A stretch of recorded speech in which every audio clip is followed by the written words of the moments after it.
Sikukune, Capricorn and Vembe. There's your place. Come and see this side. Please.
Fighters are remeleng ka mokaropeleng. A re tsebe opela.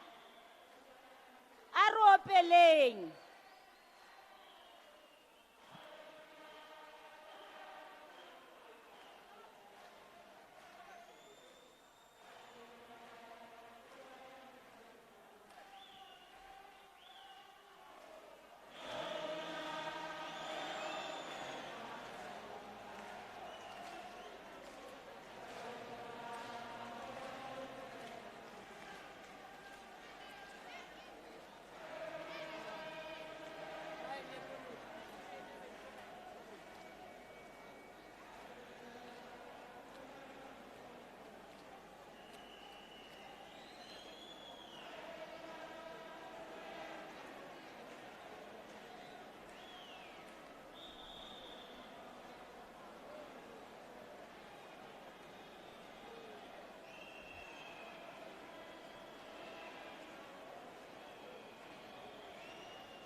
Fighters, liakai Khanjuan. What is the problem?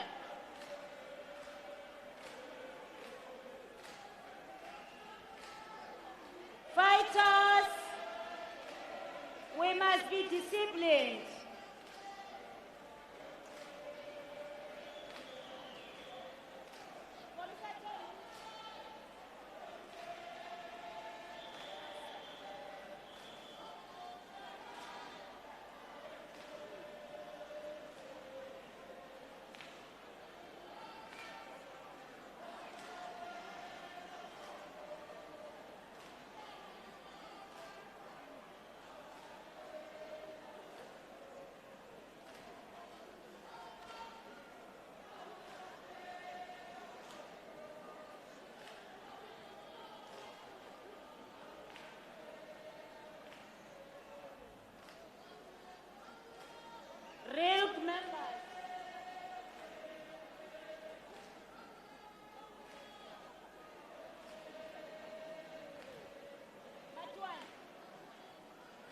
Members of the legislature can decide, and some councillors can decide, because we are trying to get the regional interim leadership course. They are very out of order. So let's put the legislatures and councillors, they must also can decide.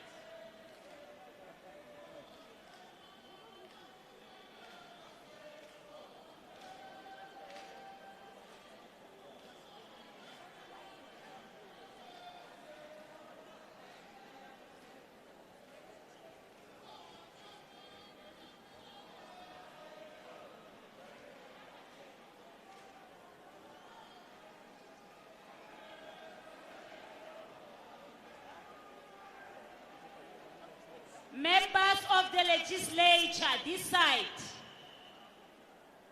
councillors, some councillors must come and fill these gaps here. Ke kgale re ntse re bitsa di-real members, they are not coming.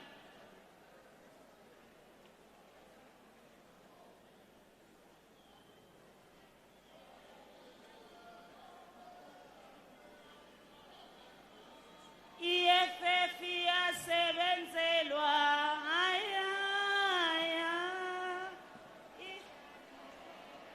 EFF iyashumeriwa.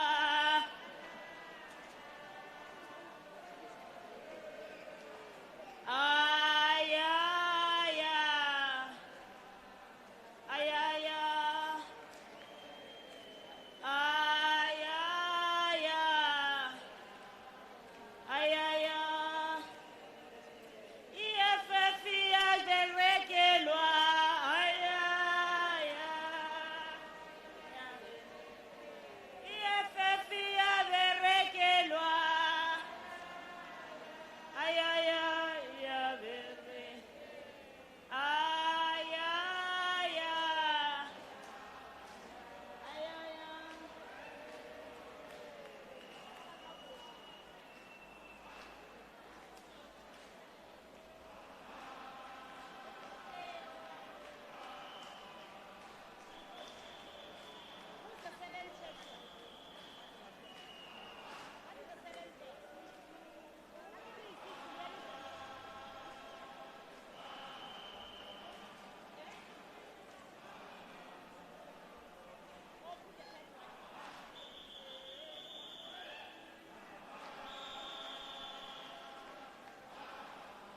Fighters, the DP is about to arrive now. Utaba entaramo. So arumo peleleng. Aro peleng. Batho ba go Limpopo ba tsebo opela. Aro peleng. Are melleng ro peleng.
Maibuye Africa Matla Arena economic freedom in our lifetime. Economic freedom in our lifetime. Nobody wanna see us together. Nobody wanna see us together. Nobody, mommy, no, no, no, no, no. No, no, no, no, no. Oh, no, no, no, no. Nobody wanna see us together. Nobody wanna see us together. Oh, nobody, mommy, no, no, no, no. No, no, no, no, no. Oh, no, no, no, no. Tina sizofunda mahala. Awubafunde sofunda ngenkande. Tina sofunda mahala. Sofunda mahala. Sofunda mahala. Mandla awethu matla thobela rona le kae. Thank you very much. Thank you very, very much, comrades. Ke rata go le amogela ka moka mo lecturing ye ya EFF. Re le biditše ka moka jalo ka maloko a EFF gore re to kwa ditaba ka monna ya bothokwa ya ngwetšeng dibukwa tse bothokwa tse hlalosang gore kgatelelo ya batho ba batsho ka baka la mmala wa letlalo la bona o ba gobaditše menagano moo ba ke nyatša ba ke tibelela fase ga ba ke tshepe ba nagana gore ga o sena makgowa mo South Africa empa bona ba le gona e le batho ba batsho naga e tawa.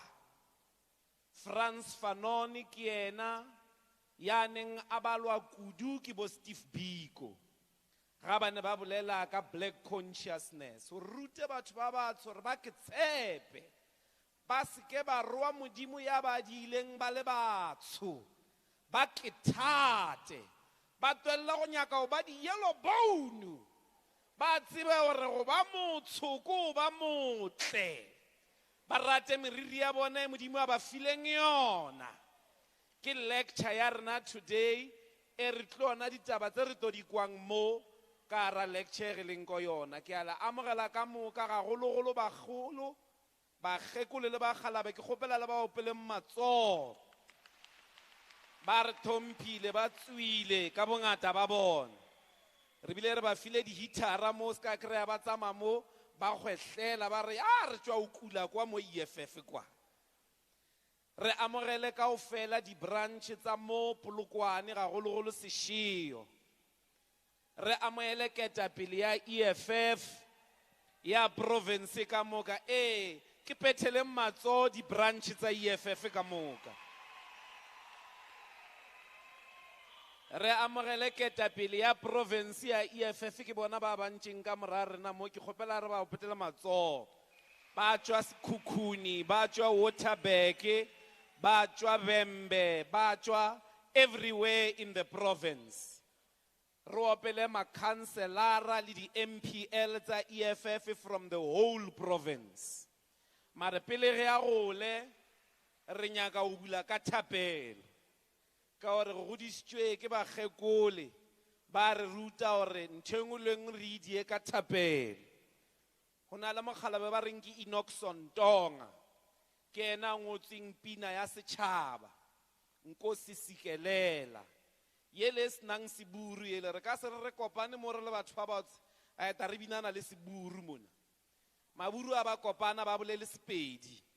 So re tlo bua, re tlo bina pina ya setšhaba e qapuweng ke Enoch Sontonga, Nkosi Sikelele Africa, e leng thapelo ya maAfrika ka moka mo kontinenteng e re e ratang. Ke tlo kgopela re emelele ka moka ka maoto, re kgone ho bula ka thapelo ka pina ya setšhaba.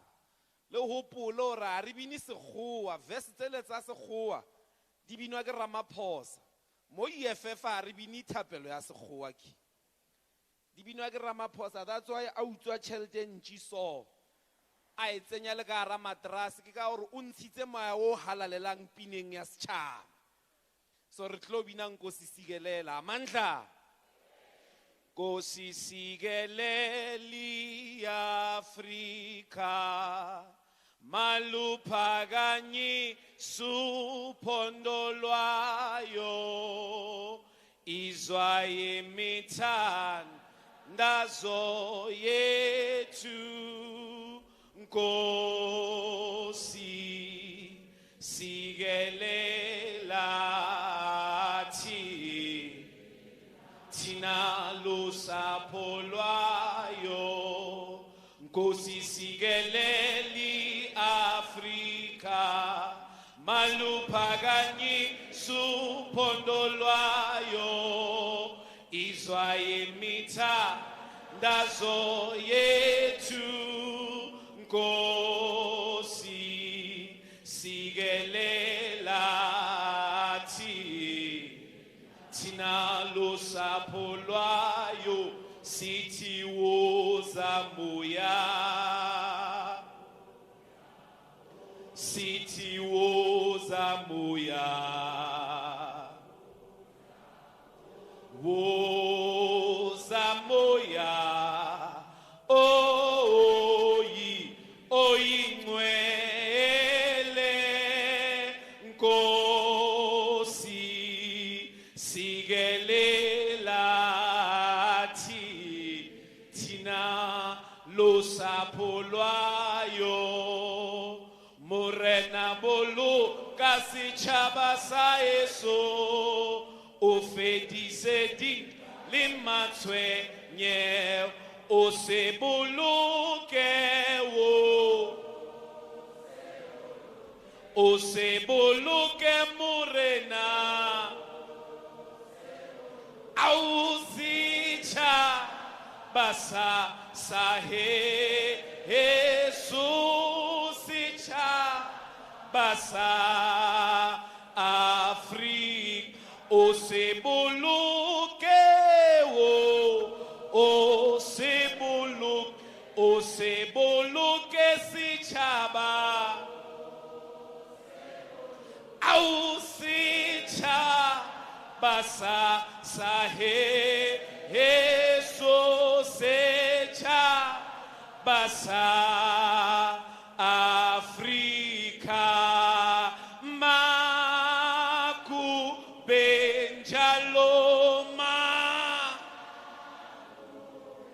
njalo kude kube gun phakade kude kube guna awumakube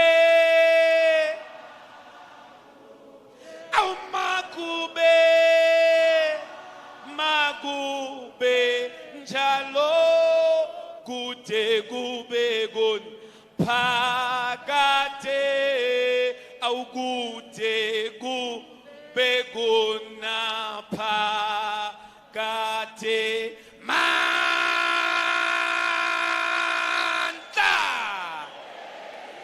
Thank you very much. Thank you. Kitlo amorela coordinator ya rena mo Limpopo kamoka. Lina laka ke Nambuyise Ndlozi. Rongwe mo Limpopo. Ki leadership ya EFF. Re tshwere Limpopo hwa sebakana fela. A ke tsebe sebakana ka Sepedi ke sona. Skela re bolaya re mapedi ma re a zama. So re ta se bolela mo le re hatileng di council re tshwarele. ke rena ketapele ya o tsoseletsa lekgotla le la rena mo Limpopo.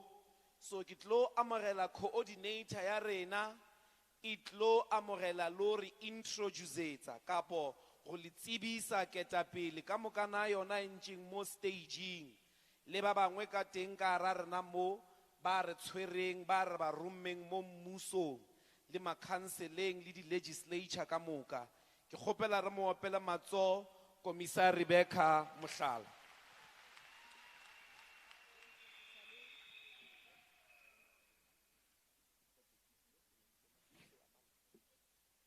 Amandla awethu, amandla awethu, viva Seshego, viva, viva Seshego, viva. Irona EFF mo Seshego, irona, irona EFF mo Seshego, irona. Roichia Polokwane, roichia. Roichia Polokwane, roichia. Irona EFF Mankweng, irona. Irona EFF Mankweng, irona. Irona EFF Molechi, irona. Irona Molechi mo irona. Irona EFF Ramaja, irona. Irona EFF Ramama Bolo, irona. Le ba re ba shile gore le amogetše. Le se ke ra re le shile ka baka la gore re sa le rate. Ba šetše bang introducitše. Nna lebitso la ka ke nna Commissar Rebecca Mohlala. Mošomo wa ka ko monnyane fela ke mošomo wa go tlo amogela leadership ya rena le go le tsebiša yona. Re na le di-region tše 5 mo Limpopo. Ka morago ga ge the Central Command Team e tšere decision ya go disbanda di-structures tša mo Limpopo, re tsamme re bea batho ba go tlo swara sebakanyana. Ke re Commissar Mbuiseni o boletše ka sebakanyana. Re na le bona ba gona mo, ke yona leadership ya gona yona e.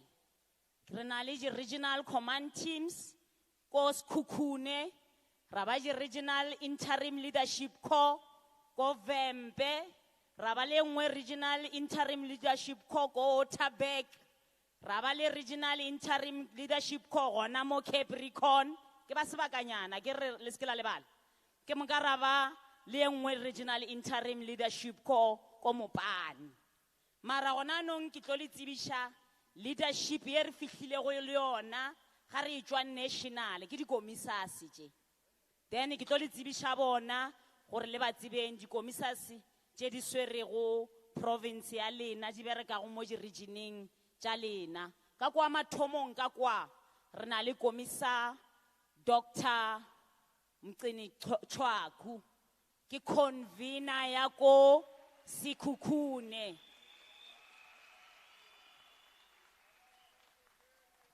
Amandla, Amandla, viva EFF, viva. Hauwe umbuso wa mashodu, hauwe. Down with Ramaphosa, down. Down with Phala, down. Woza 2014, woza. Woza 2024, woza. Woza 2024, woza. Amandla, viva EFF, viva. Viva the Commander-in-Chief, Cyril Julius Malema, viva! Viva our Deputy President, Commissar Dr. Floyd Shivambu, viva! Amanda! Thank you very much.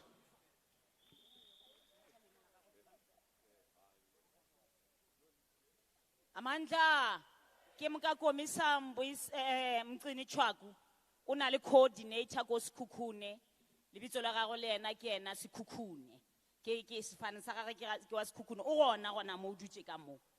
And then raba mo gaufi le Dr.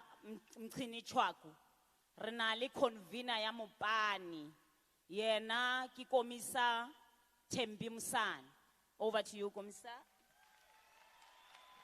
Amandla! Amandla! Ayihule EFF in Limpopo, ayihule!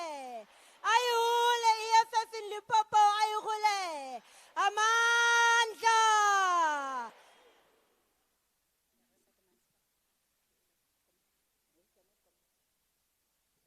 Amandla, Komisa Tempi Msana, o na le coordinator ya bereka go le yona ko Mopane. Ke Teresa. O tla re tsebisa sefane tšatši le lengwe ke se lebetse ganyane. And then mo gaufi le ena ke coordinator ya Waterberg. O leader le Komisa Leanne Matthews a gona mo today le rena. O na le mojironyana wa organization o mo swerego. Over to you, Komisa. Amanda! Amanda! Viva EFF, EFF, EFF, EFF, EFF, viva! Hi hole, EFF, hi hole! Down, Ramaphosa, down! Viva Commander-in-Chief Julius Malema, viva! Viva Deputy President Commissar Floyd Shivambu, viva! Hi hole, EFF, hi hole! Amandla, ke monka mo convener ya lena ke Komisa Mbuyiseni Ndlozi wa Capricorn.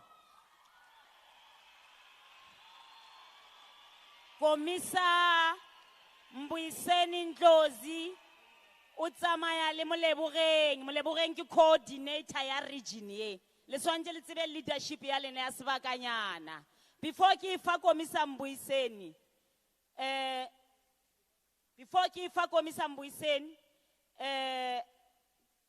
ke tlo opelela ganyana and then a tšea sebaka or na le di-MPLs mo re na le di-members of legislature mo Limpopo re na le di-city tše 7 ko legislature ba gona mo so ga le na le mathata le seke la tšhaba go bolela ba gona ba santse ba re emele gona ka kwa legislature re na le di-councillors gona mo Limpopo tše ngata man, it's 200 and something councillors, I think. Jerenale Rojona, Limpopo at all.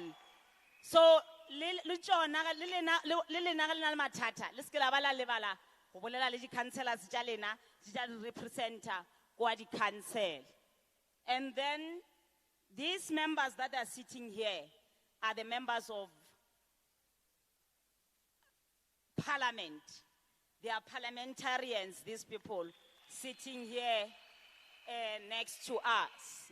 So without a waste of time, fighters, I'm going to take the opportunity and hand over the mic to Komisa Mbuyiseni, the chairperson of this session. Over to you, Komisa. EFF yasebenzelwa,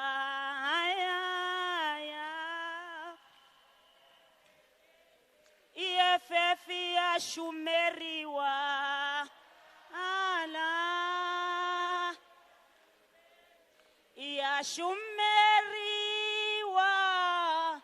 Fighters, we don't hear you.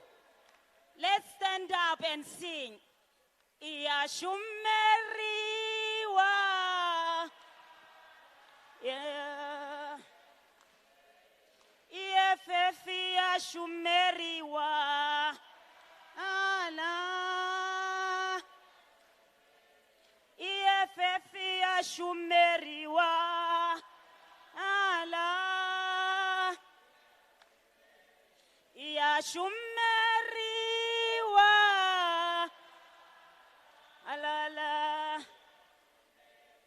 Yashumeriwa. Mandla.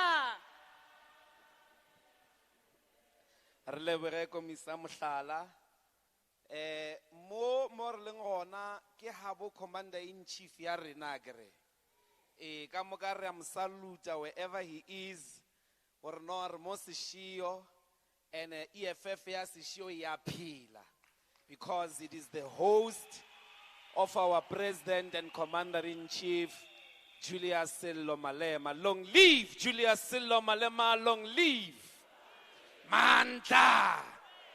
Away to. No, ke ne ke re di MPL di wave ka moka le ba bone batho ba ba tshwere emelelang man. Wave e ra gore le DSO. Yes, ke di member tsa provincial legislature ba tshwere di position tsa setšhaba, so le tlameha go ba tseba re ba mention at all times mo Limpopo. Thank you very much, comrades. Ka ntle le tshenyo ya nako ke tlo kgopela gore ka mokana rena, maybe before I go on I must apologize. Venue e ke e nyane, go na le batho ba bangata ba siweng ko Moletši, ko Mankweng and many other areas ba neng ba ratile gore ba ka fihla. Transport was not enough. Re lekgotla a rena di billion tsa Ramaphosa. Aowa, re bana ba ntlweti re kgaolelana hlooho ya tsiye. So ka mokana lena ba setseng gae le re tshwarele, re a tseba gore ba batho ba bantši ne ba ratile gore ba ka fihla mo ba tlo theletša ditaba tse re di tshwaretsweng ke deputy president, le ba senang ditulo le re tshwarele tswetswe, le re tshwarele kudu-kudu tswetswe. Okay, tswetswe. Yeah, we profusely apologize. Just bear with us. If you don't have chairs, you are all welcome. This is a lecture. Re tlo gabola re kgone re improve di politiki tsa rena. O ka se etelle setšhaba o tshaba dibuka, o ka se etelle setšhaba pele o tshaba dibuka, o tshaba o bala, o tshaba o rutwa. Ka mehla le matsatsi tlamehile re gabole improvement of information, re kgone go kitimisa magodu a le tshwereng ka hara polokwane, a kere ka gore ba pata dilo ka moka ka hara dibuka. So without waste of time, ke kgopela gore re emelele ka moka, re amogele the greatest pen in our generation, the greatest pen in our revolution, the Deputy President of the EFF, Commissar Floyd Shivambu. Ke kgopela re emelele ka moka and welcome him to deliver the Frantz Fanon lecture. Deputy President. Amandla. Amandla. Viva the economic freedom fighters. Viva. Viva the EFF. Viva. Long live the Commander-in-Chief Julius Malema. Long live. Long live the Commander-in-Chief Julius Malema. Long live. Long live the Commander-in-Chief Julius Malema. Long live. Forward to economic freedom. Forward. Forward to economic freedom. Forward. Amanda. Happy birthday, Frantz Fanon. Happy birthday. Amanda. Away. Two. Thank you very much, Commissar Ndlozi. Tobela. Likai.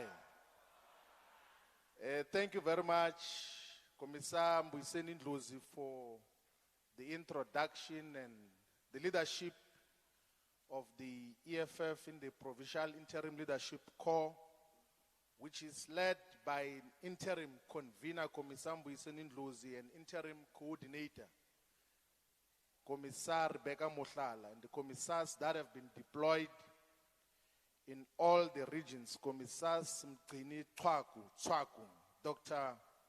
Mgcini Tswaku, Commissar Thembi Msani, and Commissar Jeanette Coman, and Commissar Liane Mateis in absentia. We want to take this opportunity again to appreciate the tremendous and commendable work that is being done by the leadership of the EFF and all ground forces in all the regions. So as part of mobilizing the members of the community and recruiting membership, which must be 1 million members of the EFF by December, here in Limpopo province, we have got a set target, but at the rate and the pace that we are moving at, it looks like we're going to reach the target before even the end of October. So we must appreciate the work of the EFF here in the province. But also we want to take this opportunity to pay tribute to the people of Shiho, where the Commander-in-Chief and President of the EFF was born and bred.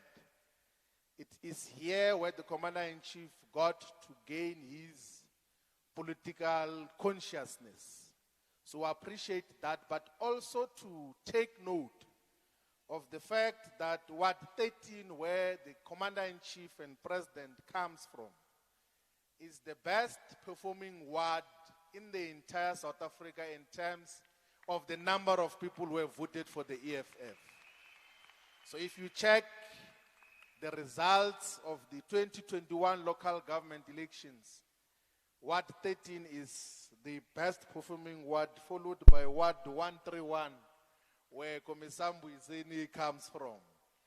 So we appreciate the work of the organization that is being done here. So today we are going to give a political lecture.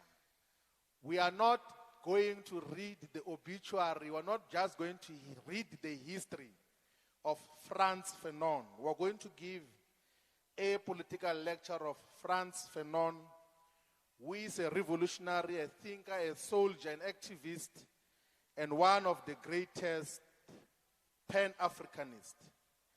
And the reason why we do so, we learn from Frantz Fanon a lot of things. The founding manifesto of the EFF, the document which the EFF is founded upon, starts by making reference to Frantz Fanon. He is one of the inspiration in the struggle for economic freedom in our lifetime. So the first sentence in the founding manifesto of the EFF says that each generation must, out of relative obscurity, discover its mission, fulfill it, or betray it. So we take inspiration from Frantz Fanon. So as part of this political lecture, we are going to talk to who is this Frantz Fanon, whom, although he passed away many years ago, at the age of 36, why do we still talk about Frantz Fanon? Why do we gather so many people to talk about Frantz Fanon? The reason is because we learn from him in one of the so many remarks and observations that he has made. Frantz Fanon said that to educate the masses politically does not mean and cannot mean making a political speech. What it means is to try relentlessly and passionately to teach the masses that everything depends on them. That if we stagnate, it is their responsibility. That if we go forward, it is due to them too. That there is no such thing as a maker or the creator of the world. That there is no famous man that will take the responsibility for everything. But that the maker is the people themselves. The creator of revolution is the people themselves. And the magic hands are finally only in the hands of the people. So Fanon has taught us that we have to all the time engage in political education, not just to talk broadly about all these other issues that are affecting us. We need to, as part of our program, pause and reflect on what are the ideological and political tools of analysis that guide all of us. I would think, Komisambu is saying, as head of political education, we should standardize these lectures that have been conducted here in the province on Karl Marx, on Vladimir Ilyich Lenin, on Frantz Fanon. Particularly because we say, as the EFF in the founding manifesto, that we are inspired, we are an organization that ascribes to Marxism, to Leninism, to the Fanonian school of thought. It is in the founding manifesto of the EFF. The founding manifesto of the EFF is the most important document that outlines the nature, the form of the struggle that we are in pursuit of. From Karl Marx, we said when we did the lecture in Mogalakwena that we begin to appreciate the nature and character of the class struggle, that the history of the thus far existing society has primarily been the history of class struggle. We'll talk about that when we move forward. And from Lenin, we have learned and we continue to learn the theory of the revolution and how to organize an impactful working class organization, and also a deeper and proper understanding of the state. And from Frantz Fanon, we learn and have a better understanding of the racist manifestation and character of capitalism, imperialism, and colonialism.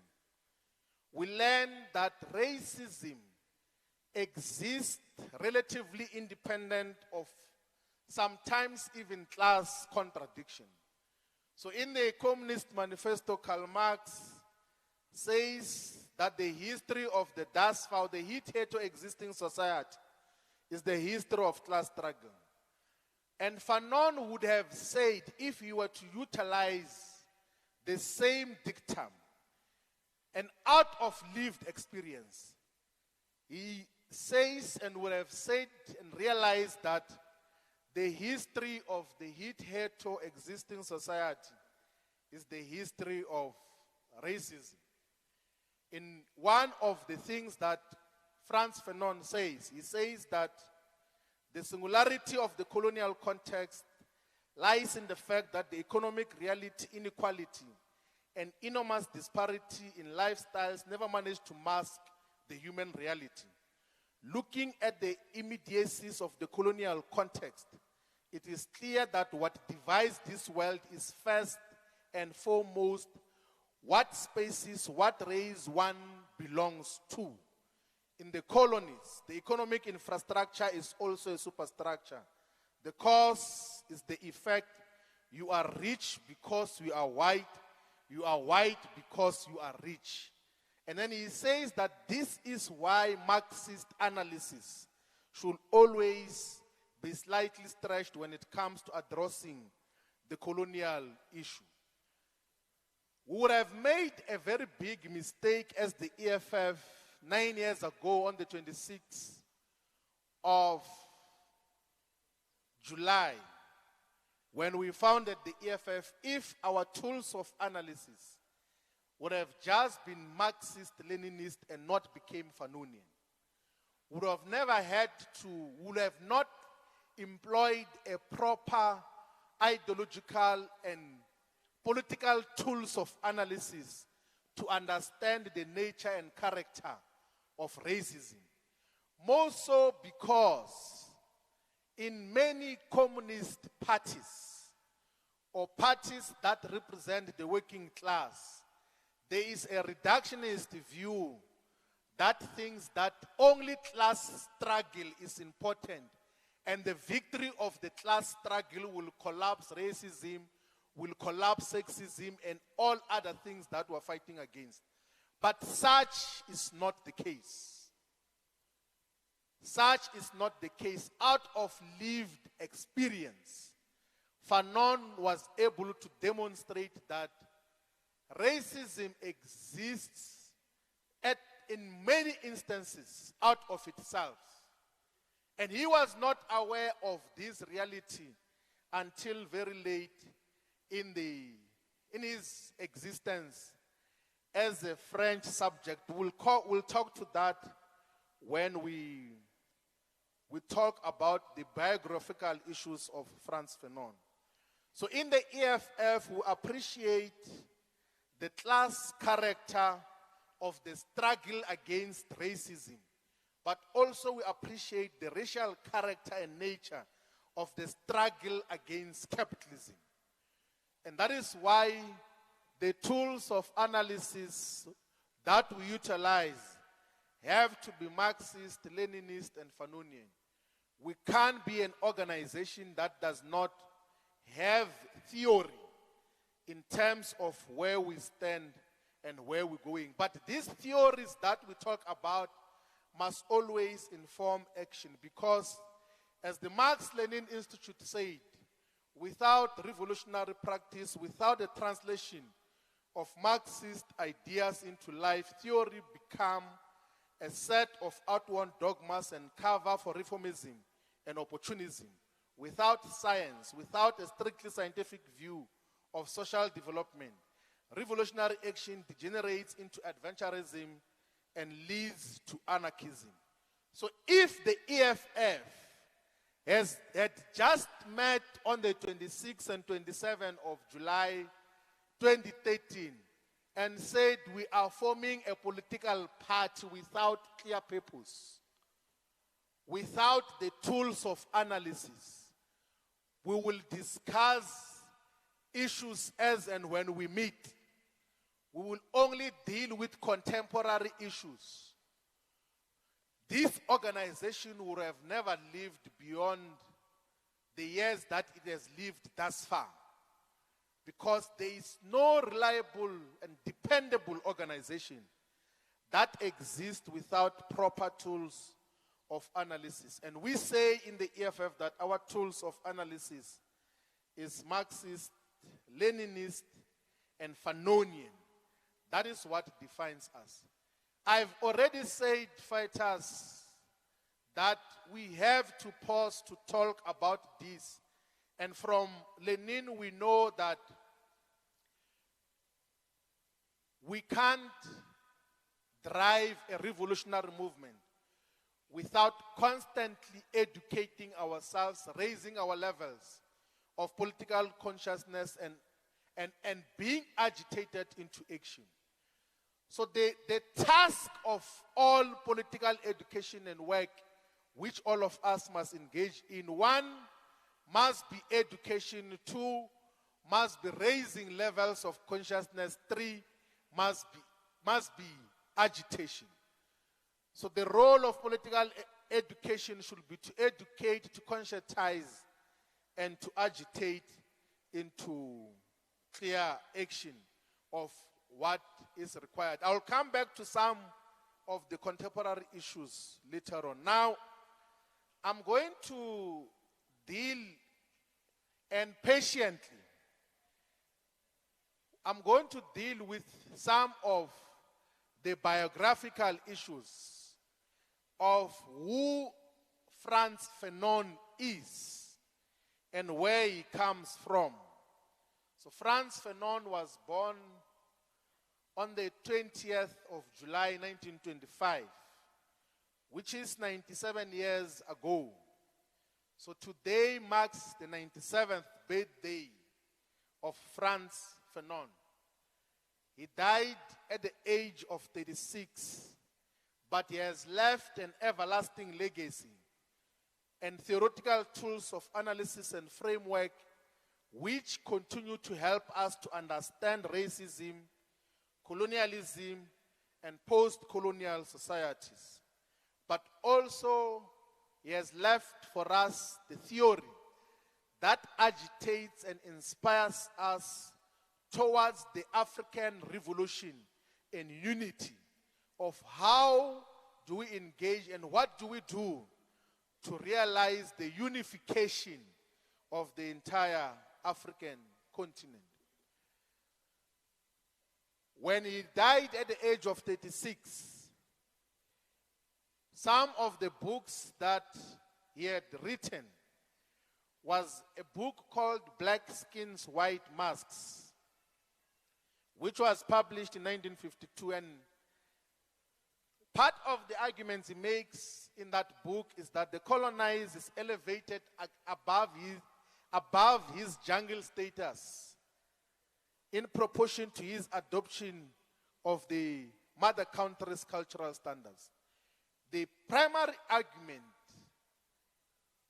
which Frantz Fanon was making was that almost everywhere where darker-skinned people, where black people exist, they are always forced to desire to be white. They are always forced to desire for whiteness. That the existence of black people is always inspired by trying to be white people. Because whiteness has always, almost since the advent of colonialism, been presented as if it's universal standards in everything, whether it's religion, language, how people conduct themselves, mannerisms. Whiteness is presented as if it's universal, that all of us must live and aspire to be white people. That is the argument that Frantz Fanon makes in a book called Black Skins, White Masks. Then the other book which he published in 1959 is called A Dying Colonialism. But then he also engages in criticism of the negritude movement, which was rising in many parts of the world where black people were beginning to organize themselves against colonialism and coloniality. And he says that it is the white man who creates the Negro, but it's the Negro who creates negritude. And then one of the most important books that Frantz Fanon got to write is called The Wretched of the Earth.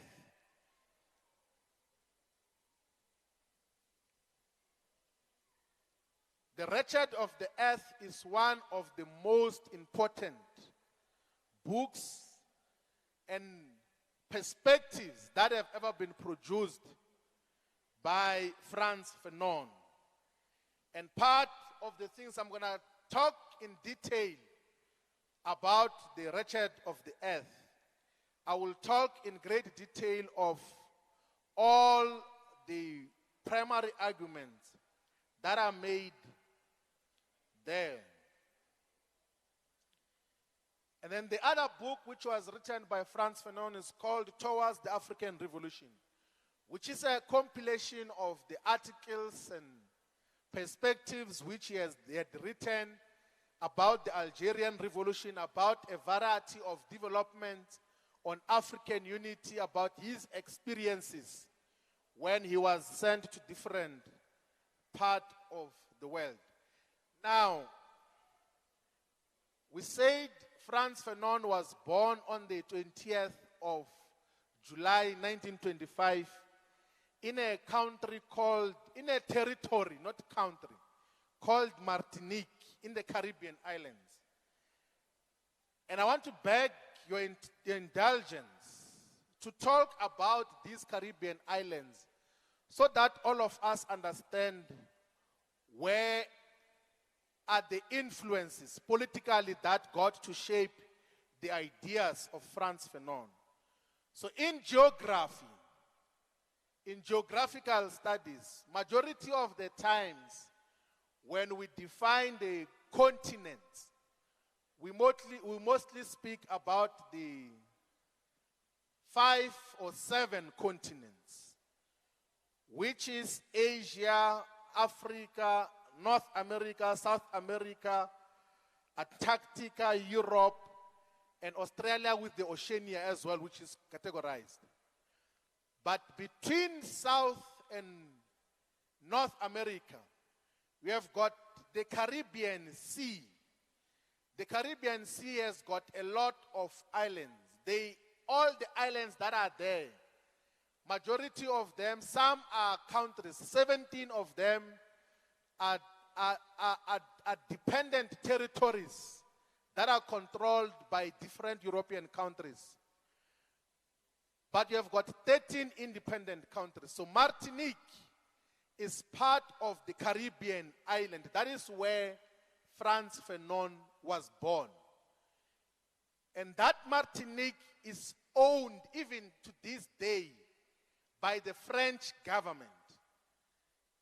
It is majority populated by black people who had been sent there as slaves.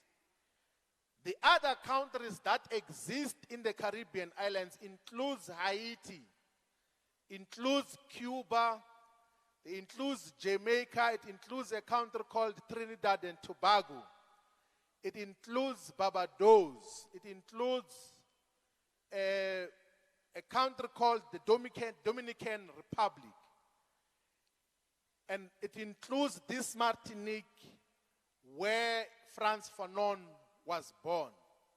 And because the island where Frantz Fanon was born was owned and continues to be owned by the French government, they got to make everyone in that island believe that they are French citizens, that they must be first and foremost be loyal to the French people.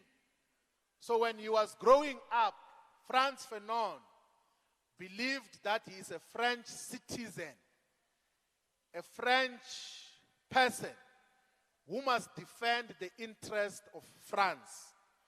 That is why during the Second World War, Frantz Fanon went to join and fight in what was called the Free France Army, or the French Free Forces, which were fighting against the Nazi in the country of France. He volunteered himself to say, we must defend our territory, our country called France, because he genuinely believed that that is what is important. So throughout his youth ages, Frantz Fanon believed that he is a French citizen. But before I go deeper as to what then got to influence Frantz Fanon differently, to come with the ideas that continue to influence us today, I want to mention that in these islands which I'm talking about, in the Caribbean islands, there are so many important people who got to be produced there. First is the people that got to conduct and defeated the colonialists in a country called Haiti. Haiti is the first black republic in the whole world. It's the first space where black people were able to defeat white colonial settlers and established a government of their own. And after declaring government of their own in Haiti, they said that all black people in the world are citizens of Haiti. And one of the things which we perhaps should talk about all the time is that you have got these territories and countries in the Caribbean islands who all the time have been trying to build close relations with the African continent. In 2016, Haiti tried to join the African Union, but the African Union took a resolution not to allow Haiti. And I think part of the things that must happen in the Pan-African Parliament, where the Commander-in-Chief is a member, and in the African Union, we must begin to build closer relationships with our fellow black people of African ancestry in the Caribbean. Haiti must be allowed to be part of the African Union. All those countries, Guyana, Suriname, all those countries must be permitted to form part of the African Union, but also they must form part of the Africa Free Trade Agreement. We spoke about first the Haiti Revolution, the Haitian Revolution, but also in the same space in Cuba. Cuba is part of the Caribbean islands. There's an African woman called Carlota who fought against the slave masters, who got to inspire a lot of the people in the Caribbean. Marcus Garvey comes from Jamaica, a great inspiration. C.R.L. James comes from Trinidad and Tobago. And then the person who had the most influence over the life of Frantz Fanon is called Amy Césaire. Amy Césaire wrote about colonialism. There is a series of perspectives that he got to write called the Discourse on Colonialism. And because this Martinique was considered and is still considered part of France, Amy Césaire, who got to inspire and mentor Frantz Fanon, was a member of the Communist Party of France. At some stage, he resigned from the Communist Party of France out of the recognition of what we spoke about when we started here, that communist parties were unable to appreciate the colonial and racial character of colonialism. They were unable to realize and fight against the racism that was inherent under capitalism. They were just saying we're fighting against capitalism, we are organizing ourselves as workers. The issue of racism is secondary. And that is where Frantz Fanon got to be inspired. But also in the Caribbean. I'm saying this so that we later on know what else to look into. One of the most influential Pan-Africanists from the Caribbean is called Walter Rodney, who wrote a book on how Europe underdeveloped Africa in 1972. That is far much later than Frantz Fanon's life. But what Walter Rodney does, he characterizes the manner and form of French colonialism. So the French, when they colonize a territory, they engage in something called assimilation. They turn their colonial subjects into French zombies, into French citizens. So if you go into the countries that are called Francophone in all parts of the world, majority of those people are much more loyal to France than they are even loyal to themselves. If you listen to the leadership of the country of Cameroon, the majority of them, including their president called Paul Biya, they feel more French than African. It applies to so many other territories where the French assimilate the people. That is the consciousness that informed Frantz Fanon to the extent that he went to fight on the side of the French army during the Second World War. He later on got to enroll in the University of Lyon and studied psychiatry. But even when he was in the army, he began to realize that it looks like the darker-skinned soldiers are being treated differently to white soldiers. We are all in the battlefront. We are all confronted with death every day. But white soldiers are being treated better than the black soldiers. Frantz Fanon then enrolls for psychiatry, which basically is psychology, which understands how people are affected by depression and a variety of other mental illnesses. And then he realizes when time proceeds that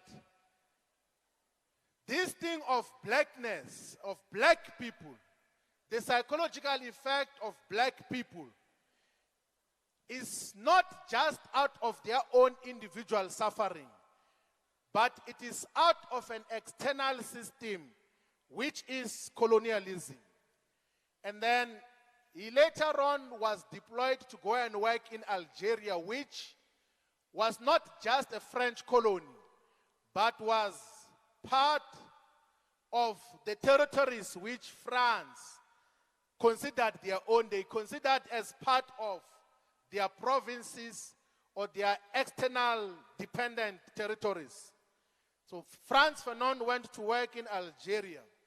When he was working in Algeria in a hospital, he began to appreciate deeply that the psychological and psychiatric problems which black people are facing are not just out of the individual circumstances.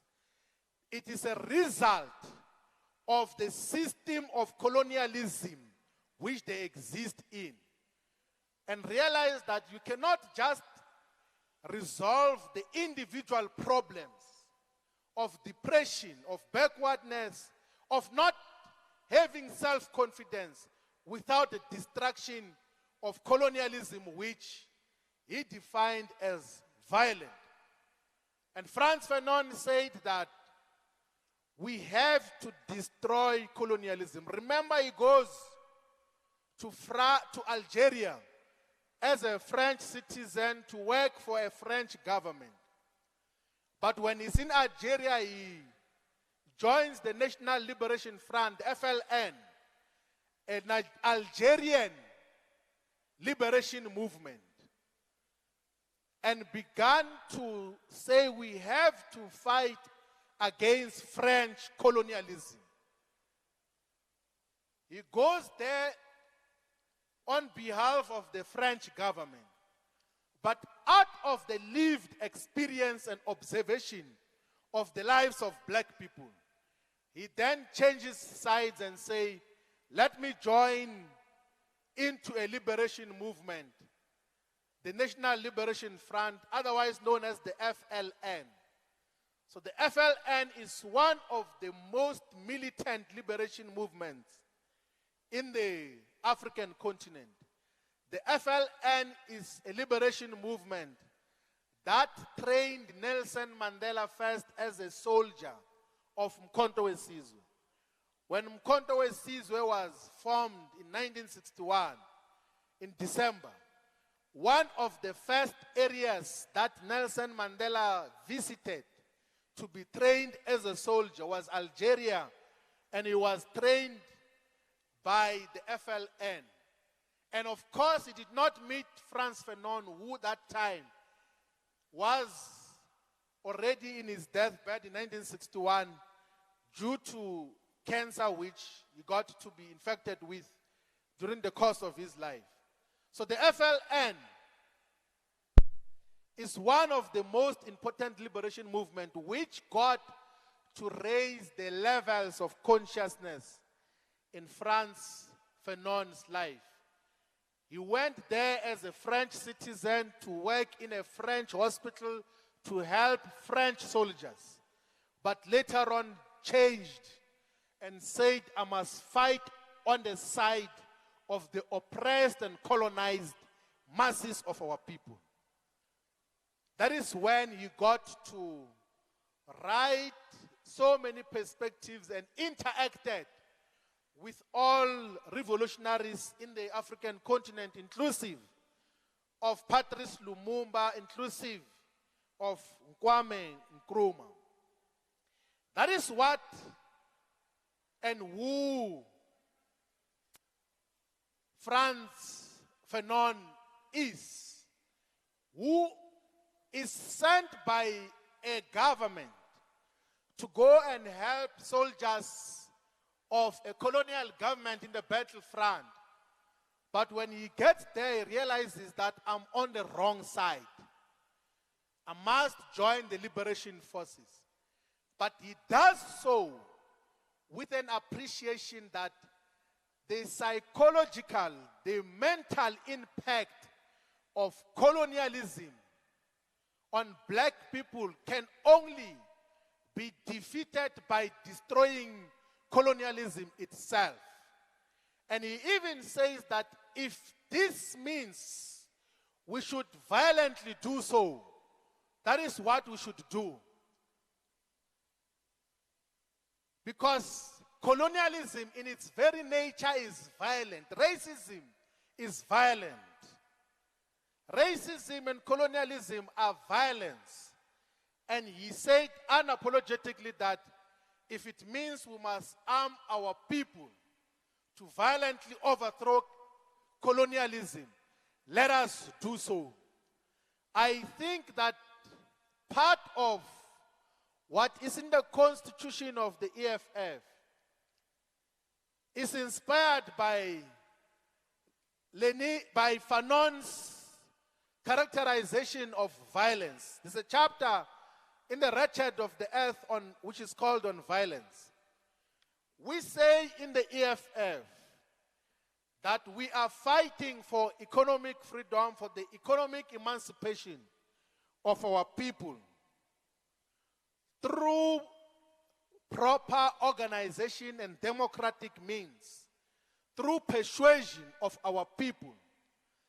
But we say that if needs be, we will take power by any other revolutionary means possible, as long as that such involves the masses of our people. In simple terms, what that means is that if a sitting government prevents the EFF from democratically mobilizing our people, if a sitting government prevents the EFF from existing in South Africa as a legal and legitimate organization, we will take up arms to fight for the liberation of our people. We will take up arms and fight physically for the liberation of our people. Why would we do that? Because we represent the majority of the people of South Africa. We, as the EFF, represents the majority of the oppressed and exploited masses of our people. That is conclusive. And of course, we have to always build this movement to achieve what we have to achieve in electoral terms. But we are currently the majority. As the EFF, we represent the interest of the majority of our people. We just have to communicate that much more clearly. So that is what Frantz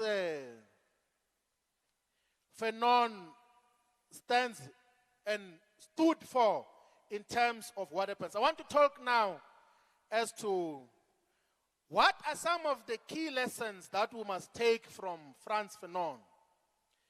One is what we have already mentioned, that it is reductionism. It is narrow to reduce racism to economic and colonial determinism.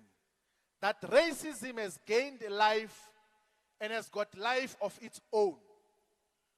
We will be making a mistake as the EFF if we think that the victory of the class struggle will automatically destroy racism.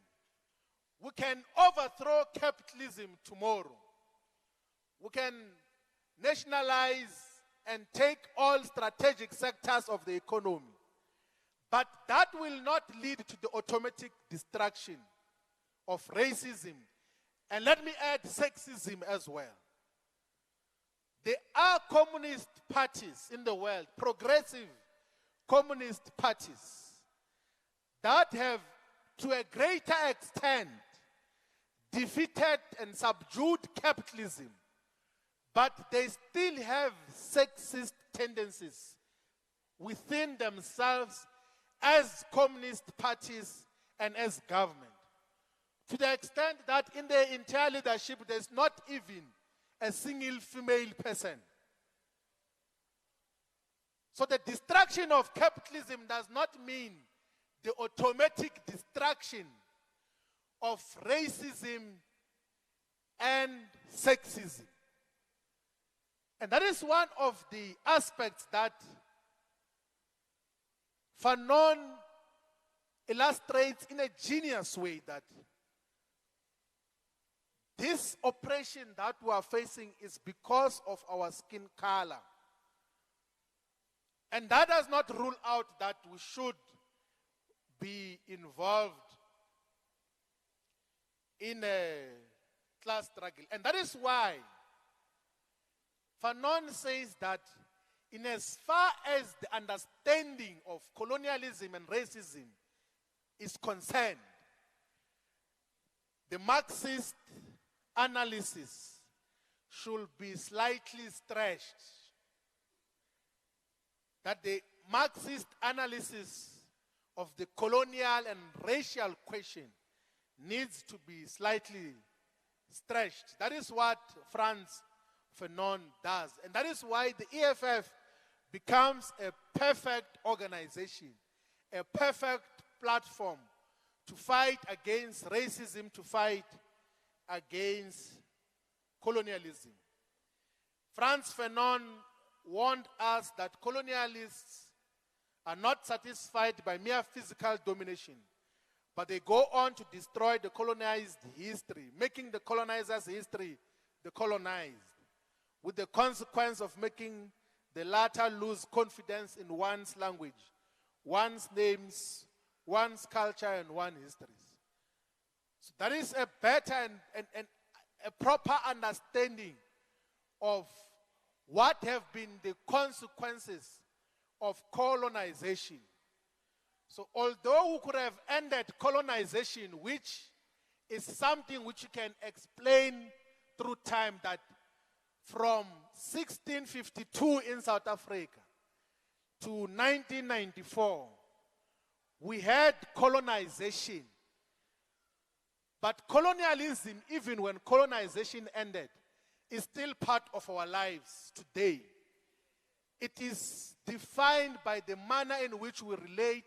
It is defined by the language which we are using. It is defined by our mannerisms. It is defined by everything. That colonization has ended, but colonialism is part of our existence. Everything else that we do is still defined by that reality. And it's part of the key lessons that we learn from Frantz Fanon. What else do we learn from Frantz Fanon? We learn something which is said in the Wretched of the Earth again, that everything can be explained to the people on the single condition that you want them to understand. Fighters and all of us who are here, we must not be impatient with ourselves as ground forces of the EFF. Political education, the raising of political consciousness, it's not something that happens in one event. It happens over time. We begin to appreciate as and when time progresses that this is a better understanding of society, of the struggle that we're engaged in. But ourselves as the leadership in the struggle, we must always internalize the fact that everything can be explained to the people on the single condition that you want them to understand. And this is important to highlight because it constitutes the core of what we exist to do as an organization. If we think that we will only discuss contemporary issues only and only work on sound bites without talking about the essence of revolutionary theory and practice, we will not have an organization that lives forever. What else do we learn from Frantz Fanon? We learn that in majority of times, the components of the middle class that takes political power, post-colonialism, is mostly an underdeveloped and directionless middle class. Frantz Fanon says in The Wretched of the Earth that the national middle class, which takes over power in the end of the colonial regime, is an underdeveloped middle class. It has got practically no economic power, and in any case, it is no way consumerate with the bourgeoisie of the mother country, which it hopes to replace. In its wistful narcissism, the national middle class is easily convinced that it can advantageously replace the middle class of the mother country. That is what Fanon says, that majority of times, those that take power at the end of colonialism have got little or very insignificant knowledge of what obtains in terms of the economic structure of where they are leading. This is factual. We actually got to realize when we went to Parliament in 2014 as the EFF for the first time, that although the ruling party is selling out purposefully, part of the selling out is lack of knowledge. So our people are being compromised. So our people are dying for lack of knowledge. I think there's something in the Bible like that. That my people are dying for lack of knowledge. So our people in South Africa are dying because of lack of knowledge of the sitting leadership. They do not appreciate and they do not pay detailed attention to the conditionalities that are imposed by the World Bank, by the IMF, and they every day, every second week, they take loans from the IMF and the World Bank. They do not pay attention to the billions and possibly trillions of rands that are leaving the country through tax avoidance because they do not know. And those that know, they collaborate with the people who are involved in tax avoidance and profit shifting and all these things that we speak about in Parliament of illicit financial flows. And we realize that even when we introduce legislation, we explain so many times that with the amount of natural resources that South Africa has, the gold, the platinum, the iron ore, there's so many minerals that we have in this country. There is no justifiable reason why we still have poor people. There is no sensible explanation why we do not have quality and dependable electricity for all the people.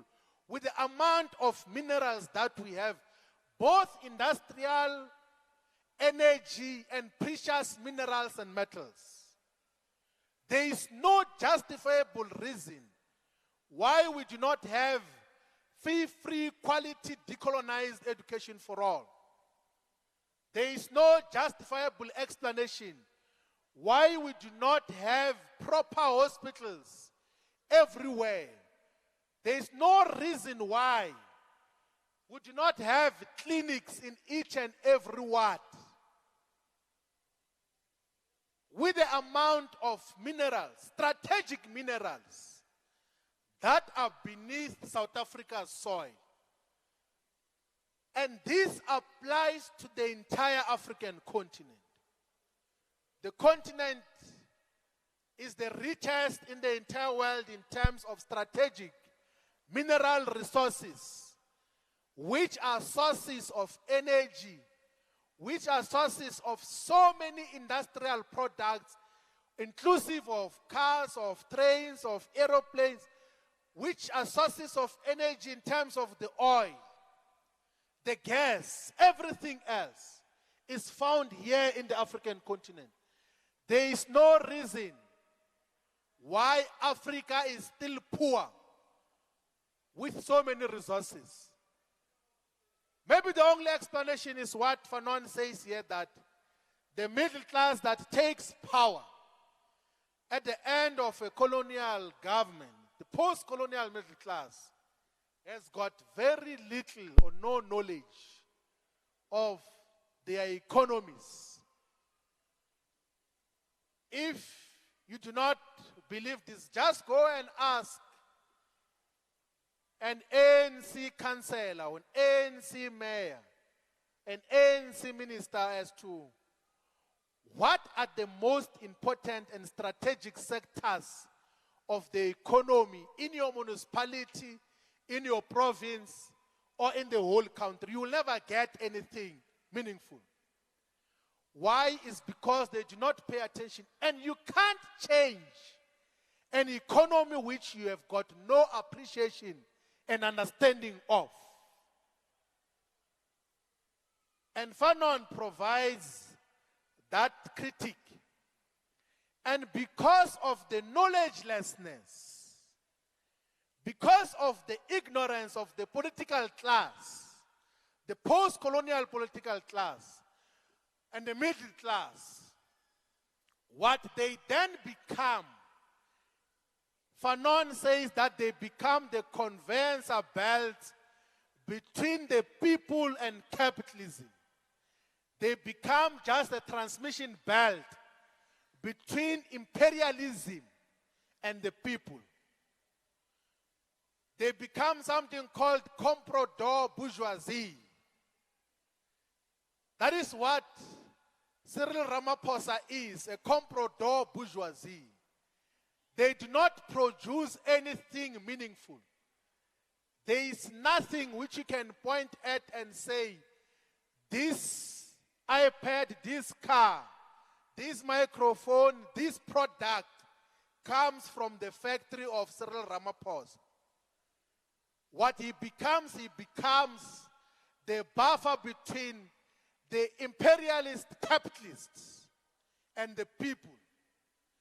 That is why in Marikana, when workers stood up in 2012 to say, we want wages of 12,500 per month, Cyril Ramaphosa was the one who went to agitate the police to say that they must take concomitant action, that they must kill, they must murder workers who were demanding wages from Lonmin. Lonmin means London mine.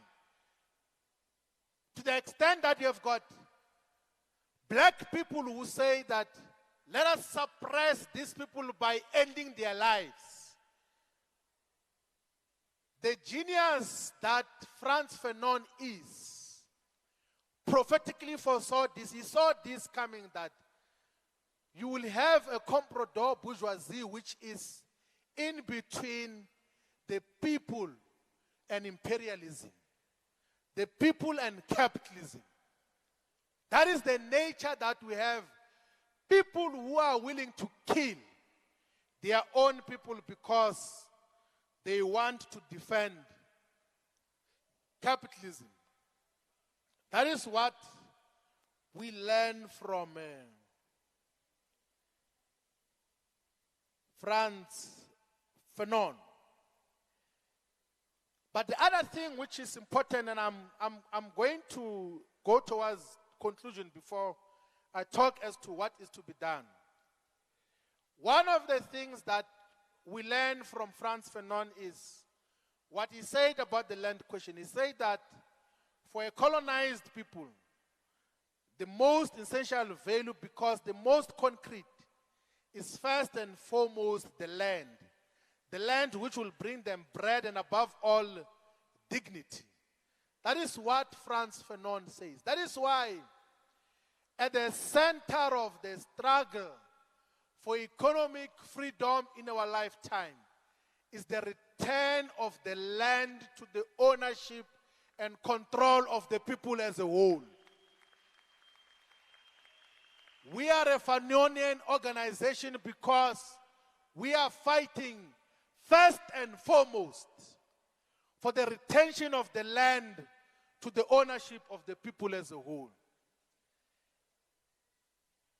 You know, fighters, when we closed the first National People's Assembly in Bloemfontein, we said to our people that they must go and occupy unoccupied land. I think we have to rethink that moving forward. Perhaps in the Third National People's Assembly, we have to take back our land. If that involves violence, so be it.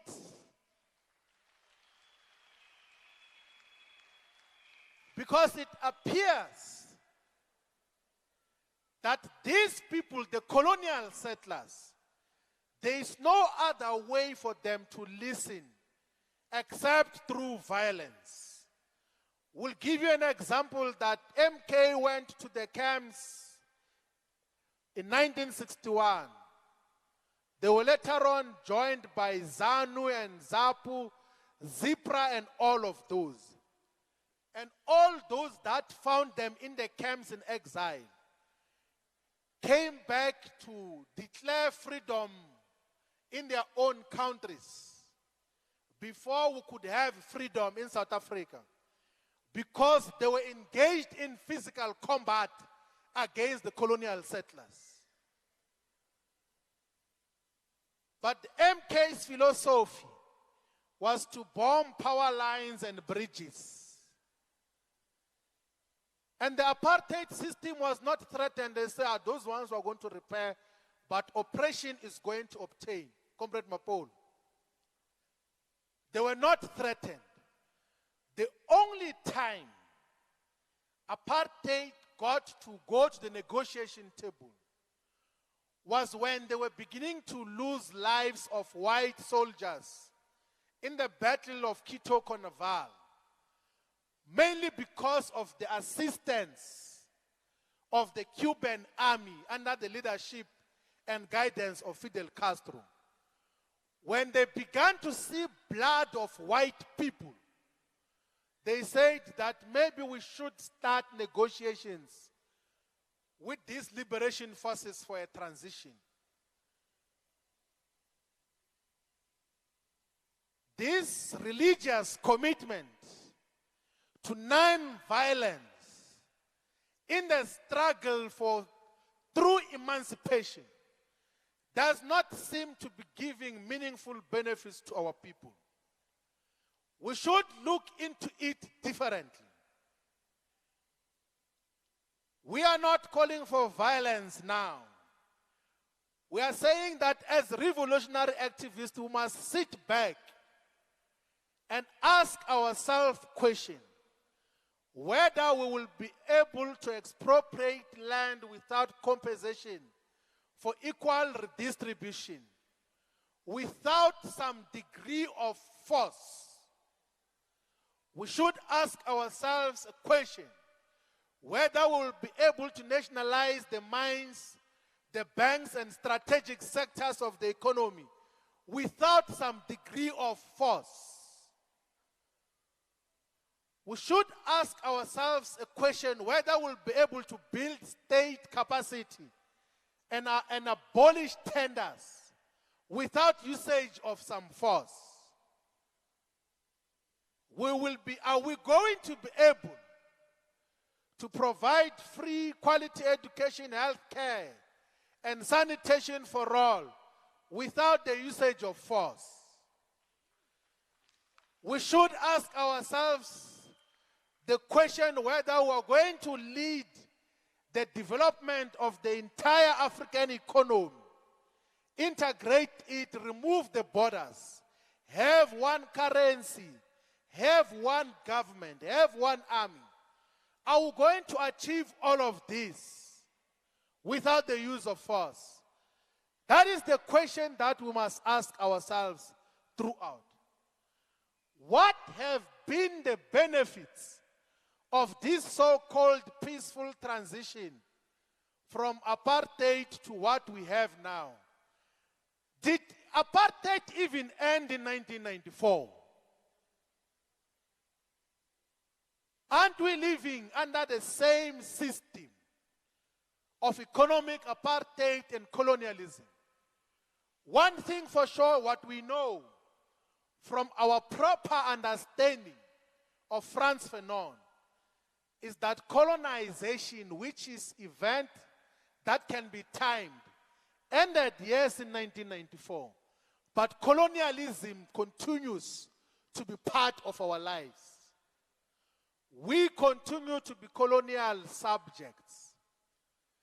That is why Cyril Ramaphosa goes to G8 and gets given instructions there that you must close all the power stations that rely on coal. And that announcement is not even made by Ramaphosa. It is made by Joe Biden, the President of America. That is why in the British Parliament now, 3 weeks ago, they sit and discuss the challenges facing ESCOM and how they are going to repurpose and restructure ESCOM in a British Parliament.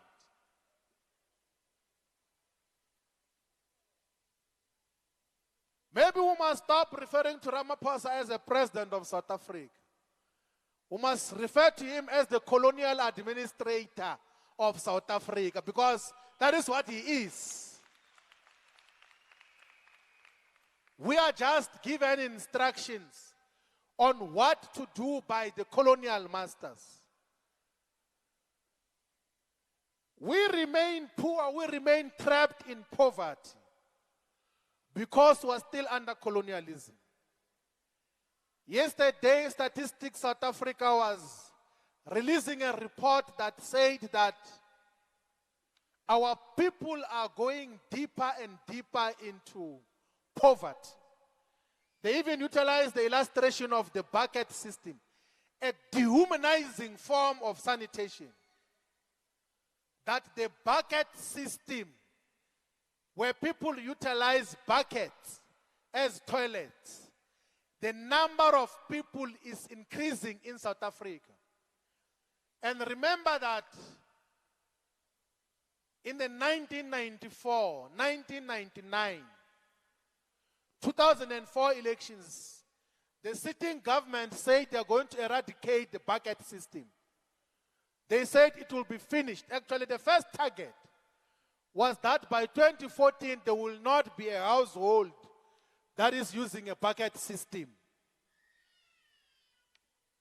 Statistics South Africa yesterday says the number of people who are using the dehumanizing buckets to relieve themselves is increasing in South Africa.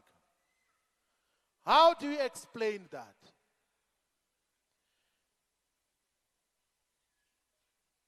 The quality of life for our people is going down. Everything else is getting more expensive. Today they were announcing that inflation, or the increase of prices of everything, has gone to 7.2%. That is the highest in 13 years' time under the current government. What that means is that those who are working and their wage increases have been 3%, 4%, 5%. If inflation is above the wage increase, it means that your wage, your salary has been decreased. So what you used to do before with your salary will be lesser than what you can do now because of rising inflation. We are living in a crisis point and we have got no time. We must stop this thing that time is going to resolve our problems. We've got no luxury of time in terms of what has to happen. I'm going to conclude factors, but I want to speak briefly about something that is sickening. That there is beginning to be emergence of a political elite in South Africa that is not accountable to the laws of this country. And we must never allow such to happen. It is beyond any doubt now that Ramaphosa went to get illegal money of dollars from Saudi Arabia, from Qatar, from Dubai, from the Equatorial Guinea, from different areas, and went to hide that in his farms, not only in Palapara, in Bela Bela, in other areas of his farms, hid billions of US dollars under his furniture.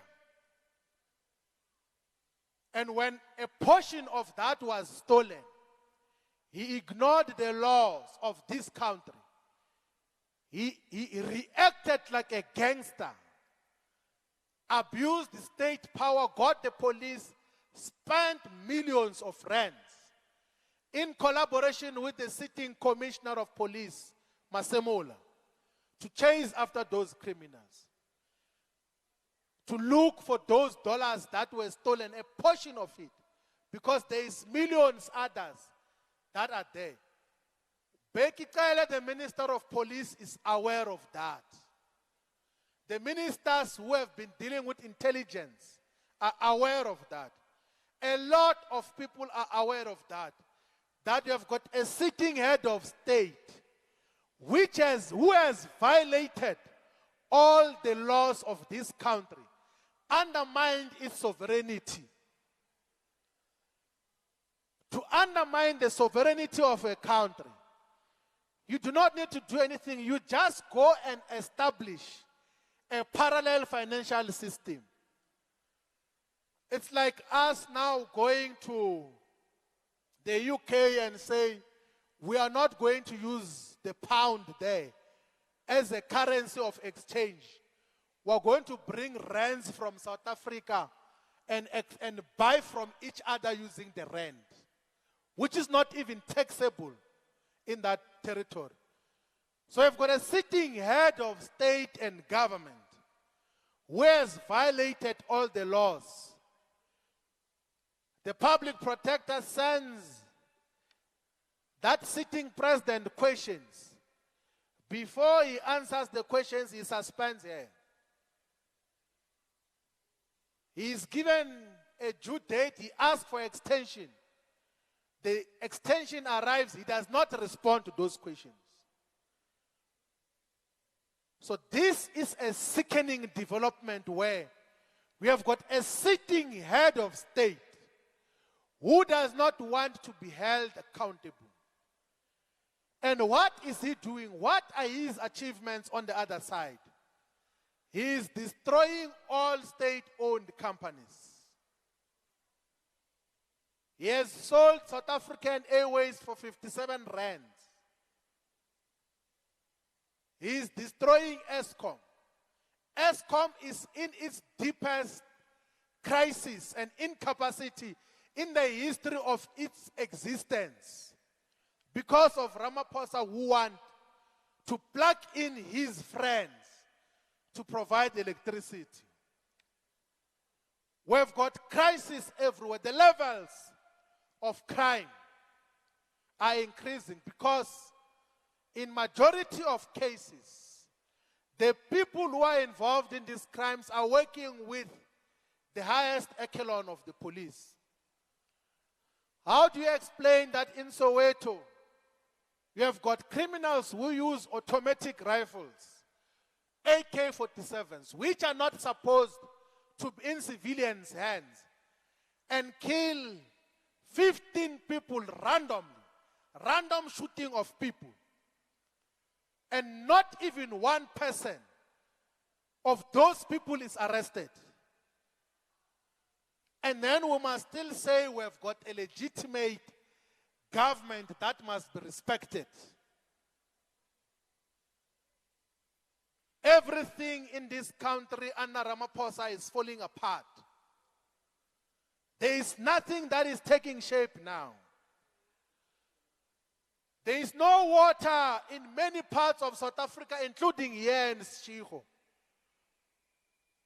And we must still say we've got a government when a government cannot provide water, cannot provide dependable electricity, cannot protect its own citizens,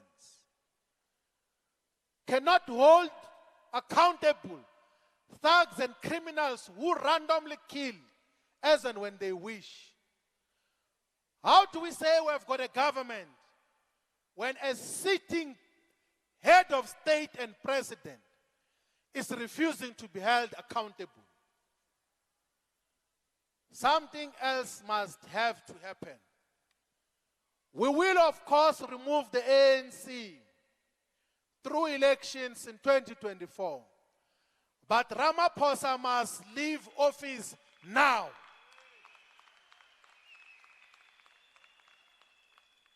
We can't wait for 2024 to remove Ramaphosa. So all of us fighters are called into action. We will be announcing, after consultation with all progressive and strategic forces, of when we are going to engage in a national shutdown, which will be calling for the resignation of Cyril Ramaphosa. We cannot allow a colonial administrator to destroy this country for selfish purposes. Ourselves, we were old enough. We were actually in Luthuli House when former President Thabo Mbeki was recalled as a president. And we pushed for that because it was correct that time. We removed Thabo Mbeki and the sky remained where it is. There's not even a shift.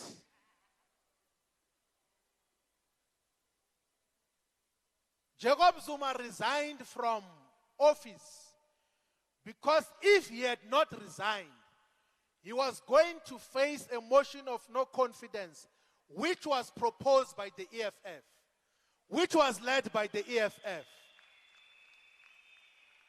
He jumped because of the EFF out of office, and the sky remained exactly where it is. The sun continued to come from the east to the west. The next day, traffic cops were stopping cars, people were going to work. Life was normal, nothing changed. Who is Ramaphosa who can't be removed? What is Ramaphosa? A puppet of imperialism, a student of the Oppenheimers, an adopted child of the Oppenheimers and the Menels. We know in 2024 we're going to remove the ANC from power. We're going to take them out of power decisively. We're going to take them out of power decisively. But this one of Ramaphosa we must remove before the end of this year.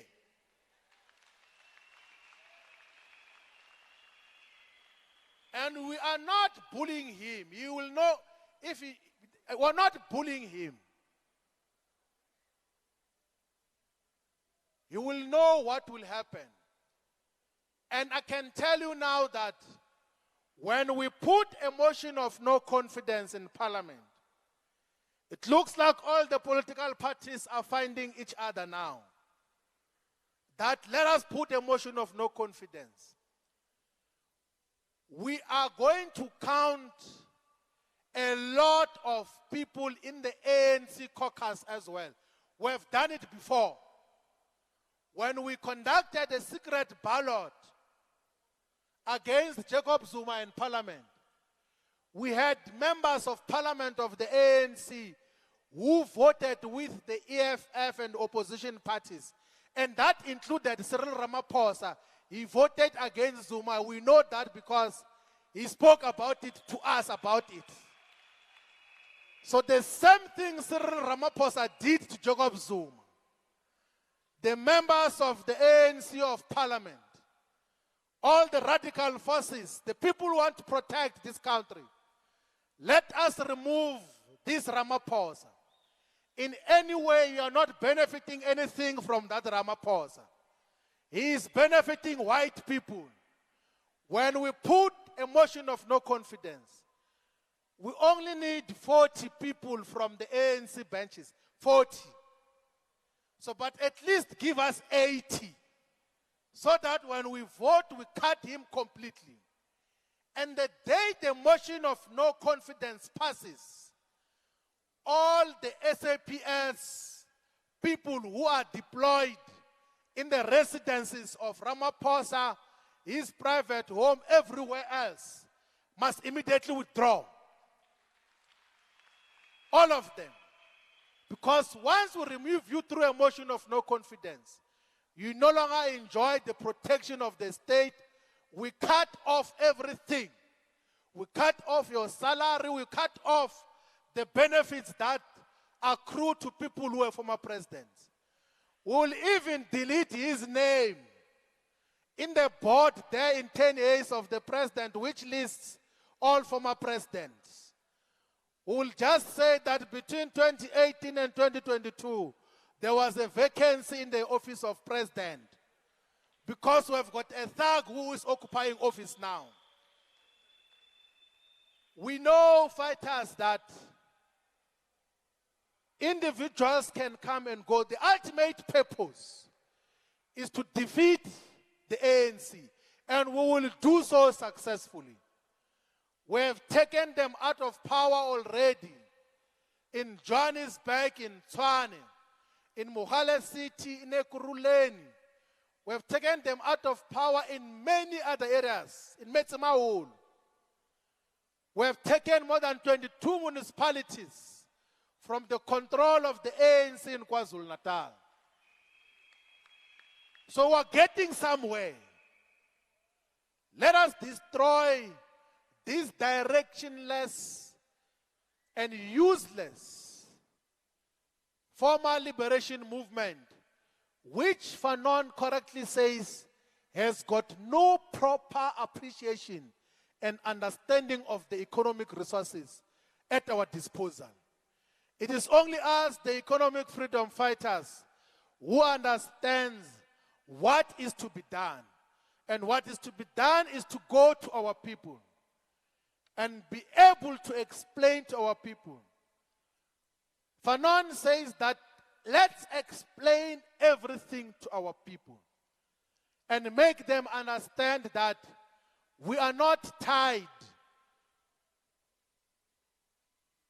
to the ANC. Let all wards here in Sishiho, in Polokwane, in Capricorn, in Limpopo, in the whole of South Africa, gain the courage of voting these people out of office.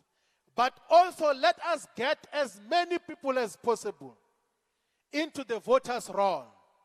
We currently have got 17 million people above the age of 18 who are not registered to vote in South Africa.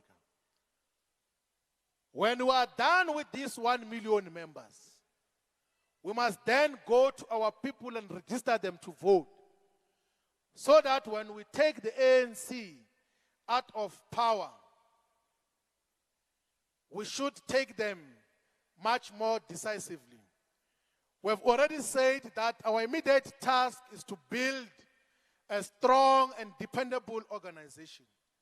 But the form and character of the struggle that we're engaged in has been too peaceful. And there is space to could gain certain concessions from the establishment. I don't understand why you are not forcing the mines in Skukune, the mines in Waterberg, the mines that are opening up in Vembe. I don't know why we're not forcing them to build hospitals, to build clinics, to build roads. They are making billions of rands. We must be saying to them that if you do not commit to something meaningful that changes the lives of our people, you cannot continue to operate.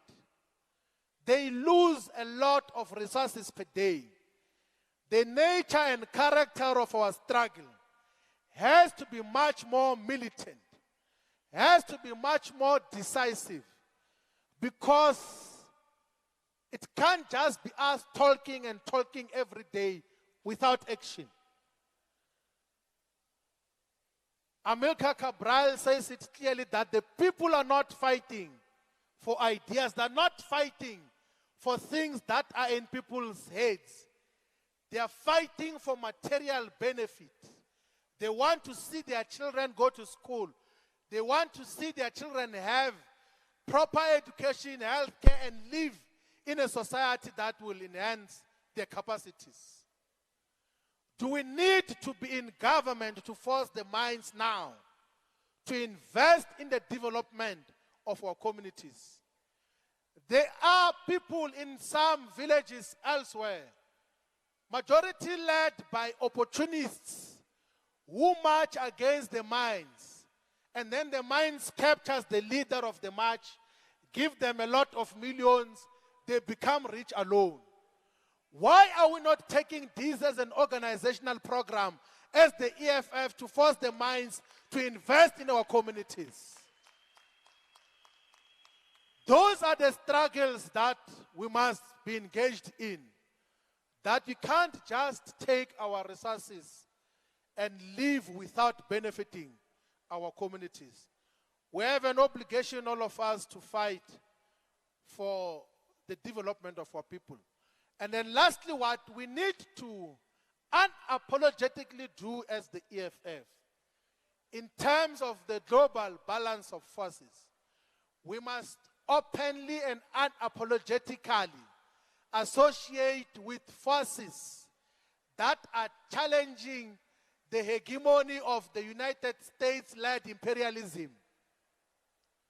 We must openly associate with forces such as Russia, as China.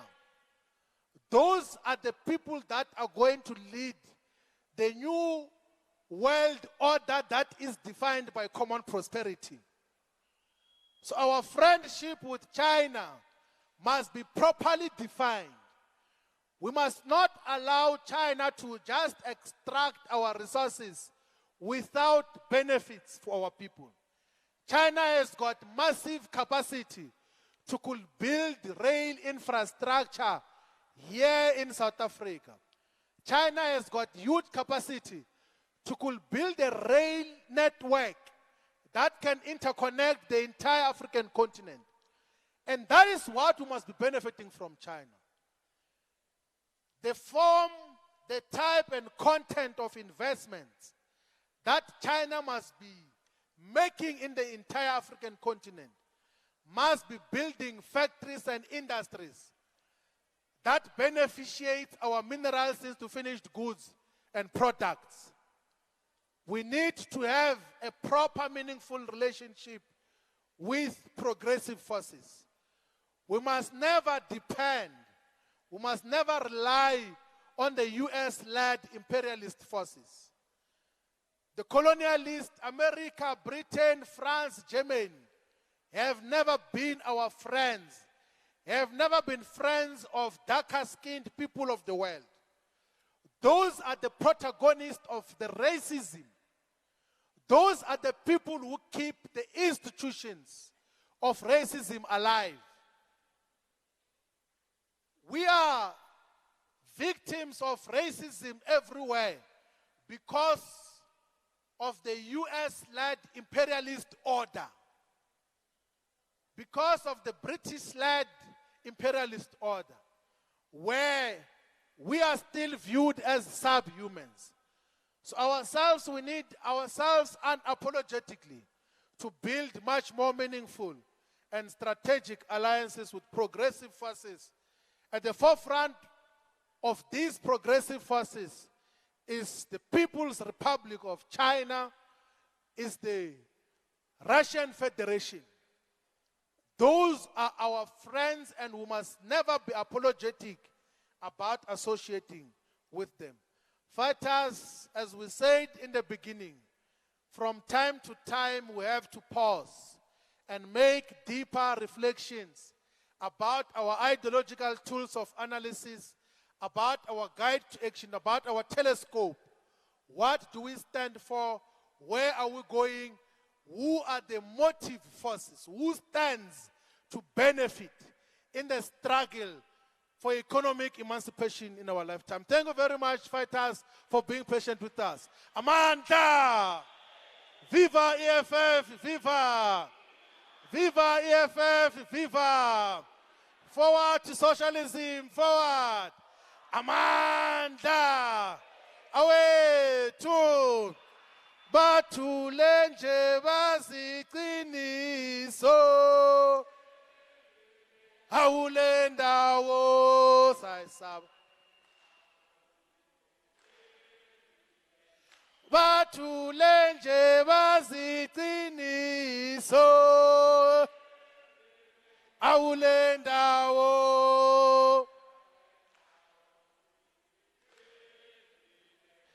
Baphethes bames vutumlilo Awulendawo Sikukuyo Batulenje baziqiniso Awulendawo Sikukuyo Amandla Komesambuyise a re mmethele matsoho re leboge ditaba. Thank you very much, Deputy President ya rena. Next time re tlameha ho ba le toloki ka re mmawe sekgowa mare at least le tla boelwa ka gaela re lebelele ko meeting wa EFF go bolelwa ka bourgeoisie ba o go botswa ko meeting wa EFF o ba bethe ka tunga dikgowa tse o ska ba shy. Mare next time re tata le toloki o rekwe ka sepedi le ka sekgowa. Mare le buile kudu Deputy President re leboge gagolo ka ditaba tse a boletseng ka tsona lore re tlameha go ntsha Ramaphosa ka ra mmusho bana ha le diele selo a lena metsi a lena motaase ga ona mmereko ka mo yena o ntšile dibilione ka ra matrase so re tlameha o montsha then ka 2024 re ntshe ANC and le skebela ba le tshabo ya gore le ntshe ANC ka ra mmusho maburu ana tshwere mo go thino ha maburu a ka tswa dilo di tlo ba bad a ila tswa maburu la tshwarwa ke Mandela la krea modende mo ora re ntsha ba malema yona o lo double modende wa lena are ba ntsheng re kwile ke magodua re kwile so re ka se bantshe a re sa increase membership ya EFF ka mokana rena re tlameha ho bolela le bagwera ba rena di relative ka moka hore a re joineng le khotla le ka hore ke le khotla la bana ba rena ba tsenang diaparo tse khubedu dikobo tse khubedu tse thathitsweng ka madi a konyana re leboge le team ya komisa Rosina banching the whole night ba re apela. I hope dijo tsa bona di ne le monate. Re leboge everybody wana le mbasi eling bus coordinator please ha re boela morao ha re diembonnete ba hore everybody who was in a bus gets back to the same bus but ba bangata ba tle ba tsamaya ka maoto go tswa mo seshio mo ba tle ba matcha from Ward 13 le ba kwa Jujuvele bana ba tetse mo re ba leboe tswetswe from seshio se ka moka bana ba tle as a match ba ke tsamaela ka maoto bontsha hore le khutla la rona ke le legolo le khutla la rona le a ratua re a le leboa le rato le uwe la EFF a re boela morao a re ageng le khotla re tise le khotla re tlo o tšea mmuso re tlo o tšea go setse nakwana fela re tlo o tšea mmuso wo ga o tšeela magodua a le tšeelang tšhelete ya lena every day ya ditshebeletso so re a leboa ka maatla Re leboha ka mokana lona fighters, the councillors. Let's cooperate from here to take our people back home. Amandla! Awe to maibuye iya Afrika ati wenu likwa kwa.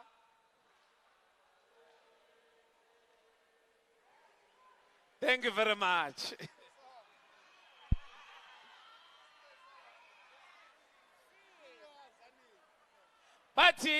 Tanzania izwe lethu solithatha ngebhazoka awe iazania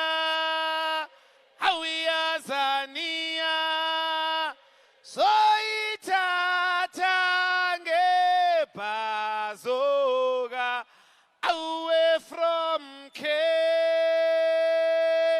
to Cairo, au Morocco to Madagascar, batile iazania izweleto. Thank you, DJ.